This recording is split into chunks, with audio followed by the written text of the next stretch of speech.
Muy bien, vamos a hablar de las teorías de la historia correspondientes al módulo 1. Las teorías de la historia dan inicio a principios del siglo XIX y se caracterizaron por la existencia de cuatro tendencias. Estas fueron liberalismo, romanticismo, positivismo y materialismo histórico. El liberalismo tiene una clara referencia a las revoluciones burguesas y plantea una lucha justamente ante la sociedad feudal que estaba saliendo. Indicaba que la revolución finalizaba con el ascenso del poder, con el ascenso de la burguesía al poder. El romanticismo surge en Alemania a fines del siglo XVIII y apuntaba al pueblo como protagonista de la historia. Otra corriente muy importante también en el siglo XIX fue el positivismo, que pretendía la formación de una ciencia social que no se confundiera con las naturales y planteaba el no intervencionismo del historiador en el planteamiento de los problemas.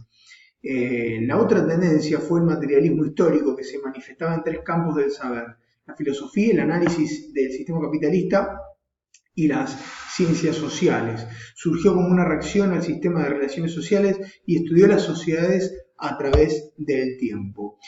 Una corriente alternativa al positivismo en este siglo XIX fue el historicismo, que proponía exponer las cosas tal cual habían ocurrido de manera imparcial y sin involucrarse, definiendo la historia como una construcción mental creada por el hombre. Hacia el siglo XX se produce una renovación, se produce la creación de la Escuela de los Anales, que cuestionó la historia positivista del siglo anterior formando una nueva historia de carácter social. La Escuela de los Anales surge a partir de distintas publicaciones, a partir de revistas, y termina siendo un bastión importante para los historiadores del siglo XX. Representó la más importante renovación de las teorías de la historia a través de tres generaciones. La primera generación se da con su fundación a fines de la década del 20, de la mano de Marc Bloch y Lucien Febvre, rompiendo con la historia narrativa y el predominio político. Proponía una nueva historia como analítica, estudiando los problemas sectoriales y aportando como objeto de estudio al pueblo, la masa social.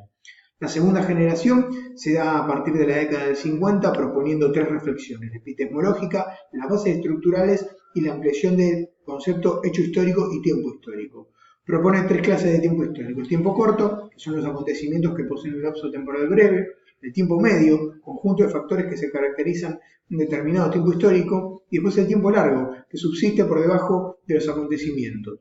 La tercera generación se da a partir de 1970, reivindicando los métodos positivistas y valorando los acontecimientos. Hay un espíritu conciliador en esta generación con respecto al positivismo y no despreció otras formas de historia como la política y la cultura o la historia de las mentalidades.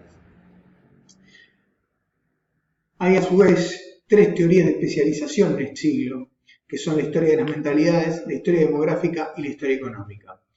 La historia de las mentalidades busca establecer contactos con la psicología, distinguiendo 5 componentes: lo racional, lo emotivo, lo imaginario, lo inconsciente y la conducta.